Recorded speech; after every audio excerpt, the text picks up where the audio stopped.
সুবর্ণ সুযোগ হচ্ছে বুঝার পর কান্নাকাটি করে তওবা করো, যদি আল্লাহ রহমত করে মাফও করে দিতে পারে।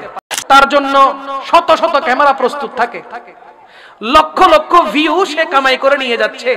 তার শ্রোতা মণ্ডলী বেড়ে গেছে অনলাইনে এবং অফলাইনে, কথা বলেন ঠিক কিনা?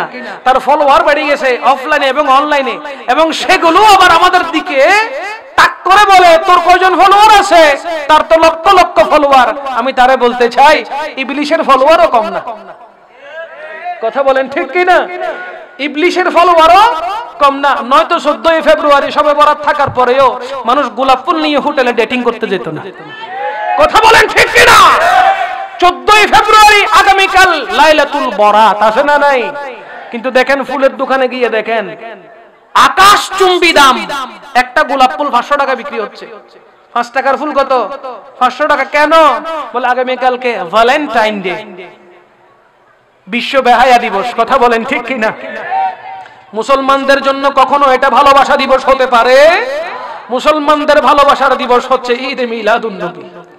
মুসলমানের জন্য ভালোবাসার দিবস হচ্ছে শবে বরাত, শবে কদর, ঈদুল ফিতর, ঈদুল আজহা, কথা বলেন না ঠিক কিনা?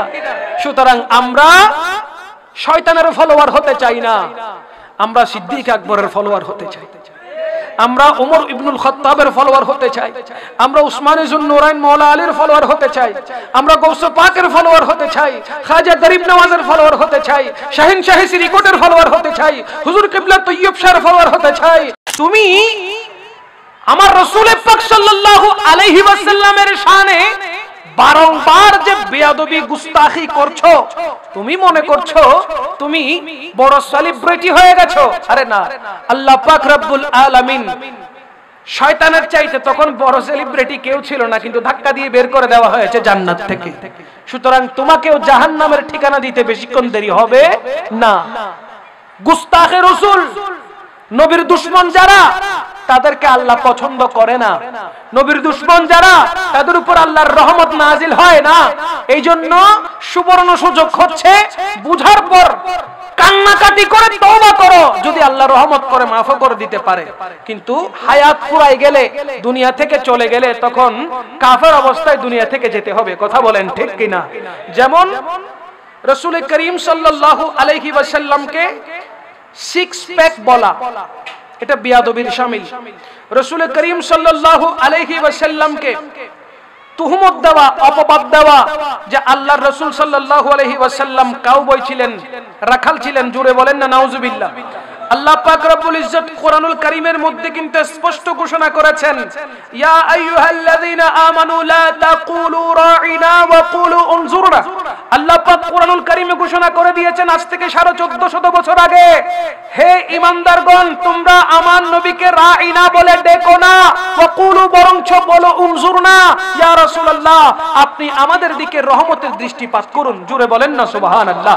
যেই শব্দ আল্লাহ কোরআন থেকে রহিত করে দিয়েছেন, ডিলিট করে দিয়েছেন, সেই শব্দ আজ 1450 বছর পরে 2025 সালে এসে তুমি আবার মাইকে এসে, সোশ্যাল মিডিয়াতে এসে হাজার হাজার জনতার সামনে আমার নবীকে কাউবয় বলার দুঃসাহস করো কোথা থেকে? কথা বলেন ঠিক কিনা? আজ যদি ফারুকে আজমের জামানা থাকতো, তাহলে ওই রকম গুস্তাখে রাসূলের গর্দান অনেক আগে উড়ে যেত, কথা বলেন ঠিক কিনা? কেননা হাদিসে মুবারাকা ইরশাদ হচ্ছে, মান সাব্বা নবিয়্যান ফাকতুলুহু, যেই ব্যক্তি আমার নবীর শানে বিয়াদবি করে, গুস্তাখি করে, তার শাস্তি একটাই, সেটা হলো মৃত্যুদণ্ড। চিৎকার দিয়ে বলেন ঠিক কিনা? আমার নবীকে নাকি বিরক্ত করতেন কিভাবে? আমাকে শপিং করাইতে নিয়ে যেতে হবে, মার্কেট নিয়ে যেতে হবে। হুজুর করিম সাল্লাল্লাহু আলাইহি ওয়াসাল্লামের সহধর্মিনীগণ, মুমিনদের মাগণ চতুর্দিক থেকে নাকি পাকড়াও করতেন, ঘিরে ধরতেন, এ কথা বলতেন যে আমাদেরকে মার্কেট শপিং করাইতে হবে। আমার নবী নাকি তাদের উপর রাগান্বিত অবস্থায় বলতেন, বেশি কথা বললে তোমাদেরকে তালাক দিয়ে দিব। জুড়ে বলেন না নাউজুবিল্লাহ। আচ্ছা, আমার নবী রাহমাতুল লিল আলামিনের ব্যাপারে আল্লাহ কি কোরআনে বলেন নাই, ইন্নাকা লা আলা খুলুকিন আযীম? ইন্নাকা লা আলা খুলুকিন আযীম বলেছেন। আমার নবীর চরিত্র এমন হতে পারে না, উত্তম চরিত্রের অধিকারী রাহমাতুল লিল আলামিন সেই নবীর ব্যাপারে তুমি যে মিথ্যা আরোপ করছো, সেই নবীর ব্যাপারে যে তুমি যে তুহমত দিচ্ছ, সেই নবীর ব্যাপারে যে তুমি যে আজে বাজে শব্দ উচ্চারণ করছো, তোমার উপর আল্লাহর গজব আসতে বেশিক্ষণ লাগবে না। কথা বলেন ঠিক কিনা? আমার নবী তো জাহানের কামলি ওয়ালা বাদশা নবী হুজুরে পুরনুর সরকারে দো আলম নূরে মুজাসসাম হযরতে মুহাম্মদুর রাসূলুল্লাহ সাল্লাল্লাহু আলাইহি ওয়াসাল্লাম ইরশাদে মুবারাকা করছেন, মান কাযাবা আলাইয়া ফালইয়াতাবাওয়া মাকআদাহু মিনান নারি। আমার নবী পাক সাল্লাল্লাহু আলাইহি ওয়াসাল্লাম বলতে লাগলেন, যে ব্যক্তি আমার নামে মিথ্যা বলবে তার আবাস স্থল হবে একমাত্র জাহান্নাম। আমার নবীর শানে যে মিথ্যা আরোপ করে তার ঠিকানা কোথায়? বলেন তার ঠিকানা কোথায়? তাহলে যে আমার নবীর শানে মিথ্যা বলছে, উম্মাহাতুল মুমিনিনগণ বিভিন্ন প্রকারের বিরক্তিমূলক শব্দ আমার নবীকে যে বলতেন, আমার নবী তাদের উপরে যে বিরক্ত হতেন, এটা কি আমার নবীর উপর মিথ্যা আরোপ নয়? এটা আমার নবীর উপর অপবাদ নয়? কথা বলেন না অপবাদ নয়? সুতরাং যারা আমার নবীর শানে মিথ্যা অপবাদ দেয় তাদের ঠিকানা একটাই, সেটা কোথায়? আওয়াজ লাগবে, সেটা কোথায়? সেটা কোথায়? রাসূল করিম সাল্লাল্লাহু আলাইহি ওয়াসাল্লাম আরো ইরশাদে মুবারাকা করছেন, মান ইয়াকুল আলাইয়া মা লাম আকুল ফালইয়াতাবাওয়া মাকআদাহু মিনান নারি। আমার নবী পাক সাল্লাল্লাহু আলাইহি ওয়াসাল্লাম বলতে লাগলেন, আমি যা বলিনি তা যে আমার নামে বলবে তার ঠিকানা, তার আবাস স্থল হবে একমাত্র জাহান্নাম। চিৎকার দিয়ে বলেন না ঠিক কিনা? আরো জোরে বলেন না। নবীজির শানে বেয়াদবি করলে, নবীজি যা বলেন নাই তা বললে, রাসূল করিম সাল্লাল্লাহু আলাইহি ওয়াসাল্লামকে অপবাদ দিলে তার ঠিকানা কোথায়? তার ঠিকানা কোথায়? শুধু তাই নয়, রাসূল করিম সাল্লাল্লাহু আলাইহি ওয়াসাল্লামের ব্যাপারে তো কটূক্তিমূলক কথা বলেছে, সাহাবায়ে কেরামদেরকেও বাদ দেয় নাই, মা ফাতেমাতুজ জোহরা রাদিয়াল্লাহু তাআলা আনহাকে বাদ দেয় নাই, मौला अली मुश्किल कुशा हाजत रवा करमल्लाहु वजहुल करीम केও বাদ দেন নাই, হযরত উমর ইবনুল খাত্তাব রাদিয়াল্লাহু তাআলা আনহু কেও বাদ দেন নাই। এমন এমন খারাপ ভাষায় কটূক্তি করেছেন মৌলা আলী, এমন ভাবে বলেছেন যে তিনি ফাতেমার জামাই, তিনি ফাতেমার জামাই, রাসূল করিম সাল্লাল্লাহু আলাইহি ওয়াসাল্লামের মেয়ে জামাই। জোরে বলেন না নাউজুবিল্লাহ। সাহাবায়ে কেরামদেরকে সম্মান সূচক শব্দ ব্যবহার করতে হবে, আদব দিয়ে কথা বলতে হবে, মোহাব্বত রেখে কথা বলতে হবে, এমন ভাবে কথা বলতে হবে যাতে সাহাবায়ে কেরামের নামের উপরেও কোন ধরনের আঁচ না আসে। কথা বলেন ঠিক কিনা? তুমি কেমন মুসলমান? আরে কোথায় সাহাবায়ে কেরাম আর তুমি কোথায়? কোথায় আল্লাহর রাসূল সাল্লাল্লাহু আলাইহি ওয়াসাল্লামকে সাহাবায়ে কেরাম চর্ম চোখে দেখে ঈমান এনেছেন, নবীজির মুহাব্বত কলবে রেখেছেন, নবীজির জন্য নিজের জানকে কুরবান করতে দ্বিধাবোধ করেন নাই। কোথায় সাহাবায়ে কেরামের মর্তবা? আরে সাহাবায়ে কেরাম যে ঘোড়ার উপর আরোহণ করে, ওই ঘোড়ার খুরের নিচে যে বালি থাকে ওই বালির সমপরিমাণও আমরা হব না। কথা বলেন ঠিক কিনা? সেই জায়গায় তুমি কথা বলার সময় সাহাবায়ে কেরামদেরকে অকথ্য ভাষায় কথা বলছো, এগুলো তোমার বড় ভাইয়ের মতো কথা বলছো। নাউযুবিল্লাহি মিন যালিক। আমরা কখন মানুষ হব? আমরা তাদের বক্তব্যগুলো শুনি, লক্ষ মানুষের সমাগম হয়, সে কথাগুলো বলে, কোন একজন মুসলমান উঠে তার বিরোধিতা করে না। কথা বলেন ঠিক কিনা? কোন একজন মুসলমান উঠে তার কথাকে ভেটু দেয় না, বলে না যে আপনি মুখে লাগাম দেন, এই শব্দগুলো উচ্চারণ করবেন না যেগুলো নবীর শানে যায় না, এই শব্দগুলো উচ্চারণ করবেন না যেগুলো উম্মাহাতুল মুমিনিনদের শানে যায় না। আপনি বলতে লাগলেন আম্মা জান খাদিজাতুল কুবরা রাদিয়াল্লাহু তাআলা আনহুকে আপনি বলতে লাগলেন তালাক খাইছে। জোরে পড়েন না নাউজুবিল্লাহ। আপনি বলতে লাগলেন ইনটেক নয়। আপনার মার ব্যাপারে আপনি ওই কথা বলতে কখনো পারবেন? তো যেখানে আপনার মার ব্যাপারে আপনি কথা বলতে সতর্কতা অবলম্বন করেন, সেই জায়গায় উনি তো মুমিনদের মা, উম্মাহাতুল মুমিনিন আম্মা জান খাদিজাতুল কুবরা রাদিয়াল্লাহু তাআলা আনহা। যে খাদিজাতুল কুবরা রাদিয়াল্লাহু তাআলা আনহার যখন দুনিয়া থেকে পর্দা মুবারক করেছেন, আমার নবী হযরতে আম্মা জান খাদিজাতুল কুবরা রাদিয়াল্লাহু তাআলা আনহার কবরের মধ্যে আম্মা জানকে দেওয়ার আগে আমার নবী নিজে শুয়ে গেছেন। জোরে বলেন না সুবহানাল্লাহ। এবং আফসোস করে বলতে লাগলেন, হাই এই কবরের মধ্যে আমার সহধর্মিণী আমার খাদিজা থাকবে। আহা কেমন মুহাব্বত, কেমন ভালোবাসা, যে খাদিজাতুল কুবরার জন্য দয়াল নবী চোখের পানি ছেড়েছেন। আজ আপনি সেই খাদিজাতুল কুবরা রাদিয়াল্লাহু তাআলা আনহার শানের উপরে বেয়াদবিমূলক কথা বলছেন, তো আপনি কোন ধরনের মুসলমান? কথা বলেন ঠিক কিনা? আপনি কোন ধরনের মুসলমান? আপনি যদি সঠিক মুমিন হতেন, আপনি যদি আপনার অন্তরের ভিতরে নবীর প্রেম, নবীর ভালোবাসা, মুহাব্বত যদি আপনার থেকে থাকতো, তাহলে কোনদিন আপনি রিয়ালের উপরে বিক্রি হতেন না, ডলারের উপরে বিক্রি হতেন না।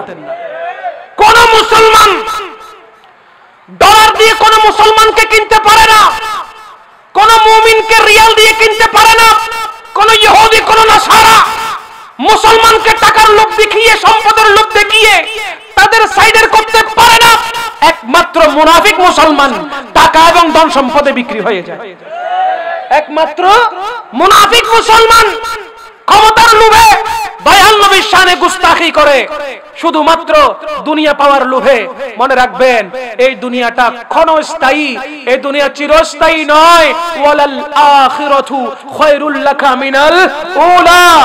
মনে রাখবেন, দুনিয়া থেকে আখিরাত অনেক অনেক অনেক উত্তম।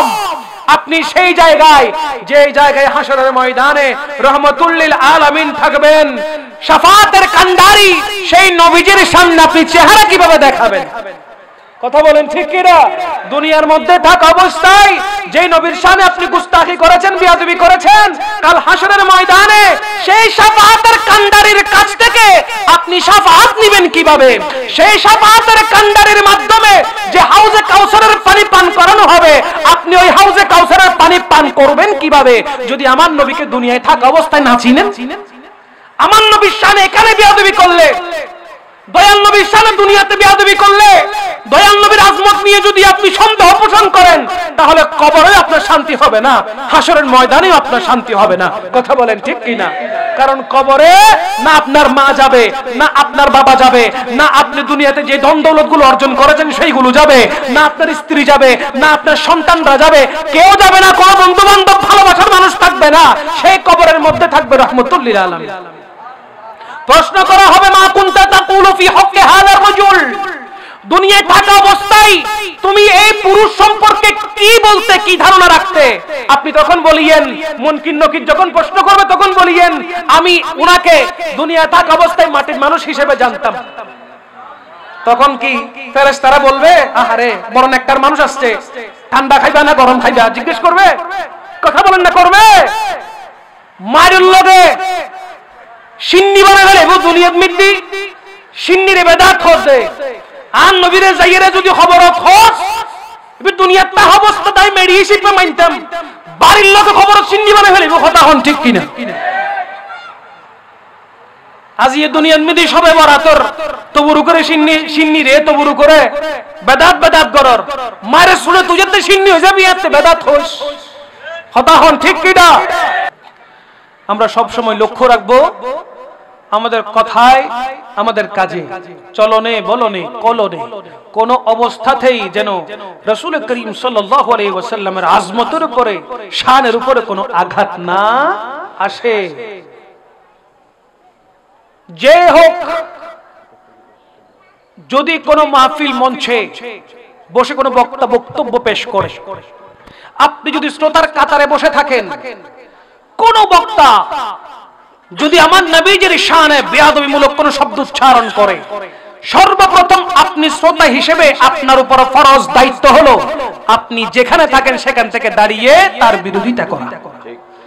আপনাকে প্রশ্ন করতে হবে যে হুজুর, আদবের সাথে আপনি যে কথা বললেন ওই কথাটা আমার হজম হয় নাই, আপনি এই কথা উদ্ধৃ করে নেন, যে বক্তব্য পেশ করেছেন ওই বক্তব্য উদ্ধৃ করেন। ওই বক্তব্য কোন মুমিন মুসলমান দিতে পারে না, করতে পারে না। আপনার ফরজ হবে আপনি আপনার জায়গা থেকে দাঁড়িয়ে তার বিরোধিতা করা। কথা বলেন ঠিক কিনা? হযরতে সাইয়্যিদুনা আবু বকর সিদ্দিক রাদিয়াল্লাহু তাআলা ইসলামের প্রথম খলিফা, তিনি খলিফাতুর রাসূল হযরত আবু বকর সিদ্দিক রাদিয়াল্লাহু তাআলা আনহু, তিনি বলতে লাগলেন, আমার বক্তব্যের মধ্যে যদি কোরআন এবং সুন্নাহর বিরোধী হয়, ওগো সাহাবায়ে কেরাম, হকের বাহিরে কথা বললে তোমরা আজকে থেকে, তখন থেকে আমি সিদ্দিক আকবরকে মানার দরকার নাই। তো যেখানে সিদ্দিক আকবর নিজের ব্যাপারে ক্লিয়ার করেছেন আমাকে মানবে না, কখন? যখন আমি আমার নবীর আদর্শ থেকে সরে যাব, তখন আমাকে মানার দরকার নাই, আমার কথা শোনার দরকার নাই। আর বর্তমানে নবীজির শানে গুস্তাহি করনে ওয়ালা, বিয়াদবি করনে ওয়ালা, সে সব দিকে সফল দুনিয়াবিতে। কথা বলেন ঠিক কিনা? যেমন তার জন্য শত শত ক্যামেরা প্রস্তুত থাকে, লক্ষ লক্ষ ভিউ সে কামাই করে নিয়ে যাচ্ছে, তার শ্রোতা মণ্ডলী বেড়ে গেছে অনলাইনে এবং অফলাইনে। কথা বলেন ঠিক কিনা? তার ফলোয়ার বেড়ে গেছে অফলাইনে এবং অনলাইনে, এবং সেগুলো আবার আমাদের দিকে তাক করে বলে তোর কয়জন ফলোয়ার আছে? তার তো লক্ষ লক্ষ ফলোয়ার। আমি তারে বলতে চাই ইবলিশের ফলোয়ারও কম না। কথা বলেন ঠিক কিনা? ইবলিশের ফলোয়ারও কম না। নয়তো 14 ফেব্রুয়ারি শবে বরাত থাকার পরেও মানুষ গোলাপ ফুল নিয়ে হোটেলে ডেটিং করতে যেত না। কথা বলেন ঠিক কিনা? 14 ফেব্রুয়ারি আগামীকাল লাইলাতুল বরাত, আছে না নাই? কিন্তু দেখেন ফুলের দোকানে গিয়ে দেখেন আকাশ চুম্বি দাম, একটা গোলাপ ফুল 500 টাকা বিক্রি হচ্ছে। 5 টাকার ফুল কত? 500 টাকা। কেন? বলে আগামীকালকে ভ্যালেন্টাইন ডে, বিশ্ব বেহায়া দিবস। কথা বলেন ঠিক কিনা? মুসলমানদের জন্য কখনো এটা ভালোবাসা দিবস হতে পারে? মুসলমানদের ভালোবাসার দিবস হচ্ছে ঈদ মিলাদুন নবী। মুসলমানের জন্য ভালোবাসার দিবস হচ্ছে শবে বরাত, শবে কদর, ঈদুল ফিতর, ঈদুল আজহা। কথা বলেন না ঠিক কিনা? সুতরাং আমরা শয়তানের ফলোয়ার হতে চাই না, আমরা সিদ্দিক আকবরের ফলোয়ার হতে চাই, আমরা উমর ইবনুল খাত্তাবের ফলোয়ার হতে চাই, আমরা উসমান ইবনুল নুরাইন মাওলা আলীর ফলোয়ার হতে চাই, আমরা গৌসে পাকের ফলোয়ার হতে চাই, খাজা গরিব নওয়াজের ফলোয়ার হতে চাই, শাহিন শাহী সিরিকোটের ফলোয়ার হতে চাই, হুজুর কিবলা তৈয়ব শাহর ফলোয়ার হতে চাই, গৌসে জামান তাহের শাহ সাহেব কিবলা মুদ্দাজিল হুল আলীর ফলোয়ার হতে চাই। কথা বলেন ঠিক কি না? যখন ওনাদের ফলোয়ার হবেন আপনার ঠিকানা জান্নাত ছাড়া আর কোনো কিছুই হবে না। আল্লাহ পাক রব্বুল আলামিন আল্লাহর মকবুল ওলিদের ফলোয়ার হওয়ার তৌফিক আমাদের দান করুন। ইবলিশ শয়তান থেকে এবং তার অনুসারী থেকে আল্লাহ আমাদেরকে হেফাজত করুন। মনে রাখবেন শয়তান দুই ধরনের হয়, জিন শয়তানও আছে, মানুষ শয়তানও আছে। মিনাল জিন্নাতি ওয়ান নাস, কোরআনে আছে না নাই? জিন শয়তান থেকেও বাঁচতে হবে, আবার মানুষ শয়তান থেকেও বাঁচতে হবে। মানুষ শয়তান কারা? যারা লাইলাতুল বরাত মানে না, যারা লাইলাতুল বরাতকে বেদাত বলে, যারা ঈদে মিলাদুন নবীকে বেদাত বলে, যারা ইয়া নবী সালাম আলাইকা কে বেদাত বলে ফতোয়া দেয়, যারা রাসূল করিম সাল্লাল্লাহু আলাইহি ওয়াসাল্লামের নাম মুবারক আসলে সুন্নিরা যখন চুমু খায় সেটাকে বেদাত বলে, রাসূল করিম সাল্লাল্লাহু আলাইহি ওয়াসাল্লামের মিলাদুন নবী উপলক্ষে জশ্নে জুলুস পালন করাকে বেদাত বলে, মাহফিলের মধ্যে তাবাররুক মিষ্টান্ন বিতরণকে বেদাত বলে। যারা এই সমস্ত কাজে নিয়োজিত, যারা বেদাত বেদাত বলতে বলতে মুখে ফেনা তুলে, ধরে নেবেন তারাই হলো মানব শয়তান। যারা ইবাদত থেকে বাঁধা দেয় তারাও এক প্রকারের শয়তান, যারা ইবাদত থেকে বাঁধা দেয় তারা এক প্রকারের শয়তান। আচ্ছা, লাইলাতুল বরাত উপলক্ষে কোন সুন্নি মসজিদে কি ব্যান্ডের আয়োজন করা হয়েছে? প্যাকেজের আয়োজন করা হয়েছে? লাইলাতুল মেরাজ উপলক্ষে কি বড় সড় মাহফিল করে মহিলা এনে নর্তকী নাচানো হয়েছে? কি হয়েছে এখানে? বলে কোরআনের আলোচনা, হাদিসে পাকের আলোচনা, কোরআন সুন্নাহর আলোচনা, নবীজির নাতে পাক পরিবেশন করা হয়েছে, চমৎকার করে ইয়া নবী সালাম আলাইকা বলা হয়েছে। পরিশেষে আল্লাহর দরবারে ফরিয়াদ করে চোখের পানি ছেড়ে দিয়ে আল্লাহর কাছে তওবা করে নিজের জীবনের গুনাহগুলোকে মাফ করানো হয়েছে। এটা যদি বেদাত হয় তাহলে দাঁত কোনটা? এটা যদি বেদাত হয় তাহলে দাঁত কোনটা? আল্লাহ পাক রব্বুল আলামিন ওই সমস্ত মানব শয়তান থেকে আমাদের ঈমান এবং আকীদাকে হেফাজত করুন। मैं तो बीमारे नबी हूँ। MBN TV একটি ইসলামিক ইউটিউব চ্যানেল।